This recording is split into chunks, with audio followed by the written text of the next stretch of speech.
তো আজ সকাল সকাল উঠে দেখি আকাশটা বেশ মেঘাচ্ছন্ন হয়ে আছে। তারপর চলে গেলাম খিচুড়ি খেতে। বৃষ্টি দেখলেই খিচুড়ি খিচুড়ি বলে মনটা, সঙ্গে টেস্টি টেস্টি বেগুন ভাজা।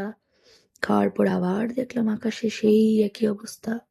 তারপর প্ল্যান করলাম সাজুগুজু করে ঘুরতে যাওয়া যাক, যেমন ভাবা তেমনি কাজ। তারপর বেরিয়ে পড়লাম আমার সারথির সঙ্গে বাইকে করে। তো গ্যাস করো তো আমি কোথায় গেছি? বলো বলো বলো।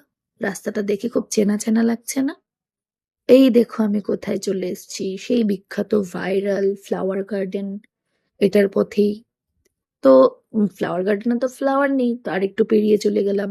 একটা আম আর লিচু বাগান আছে। প্রথম ভেবেছি এটা পাবলিক প্রপার্টি, তারপর খবর নিয়ে দেখলাম যে না, এটা গভর্নমেন্ট দেরই আন্ডারে আছে। তো চলো দেখা যাক। গিয়ে দেখি গাছ পুরো ফাঁকা, একটিও আম নেই, এবার নাকি আম আসেই নি।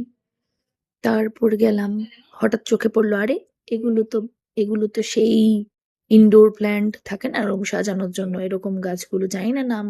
তোমরা যদি জানো তাহলে নিশ্চয়ই কমেন্টে জানিয়ে যাবে। এই দেখো সেই কচু গাছ।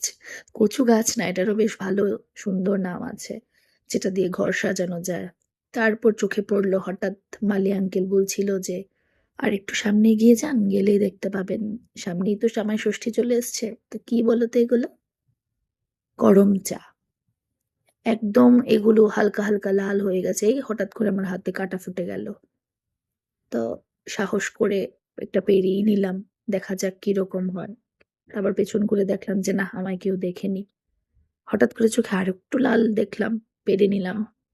ওফ, কি চোখে, চোখ ধাঁধানো লাল একদম। এগুলো তো একেবারেই পেকে গেছে, টকটকে লাল পুরো, লিচুর মতো, যেমন বড় এমন পাকা পাকা লাল। দেখো, এই আবার দুটো পেরে নিয়েছি, আরো দুটো পারবো। আমি বরাবরই খুব লোভী, গাছে ফুল ফল দেখলে না পেলে একদম মনটা কেমন হয়ে যায়, তাই হাতের সামনে পেলেই পেরে নি। এই তো খেয়েও নিয়েছি, প্রচুর টক, প্রচুর। ওফ, চেহারা দেখেই বুঝতে পারছো কিরকম টক। তারপর উনি বললেন যে এই গাছগুলো দেখে যান, এটা হচ্ছে তিল গাছ।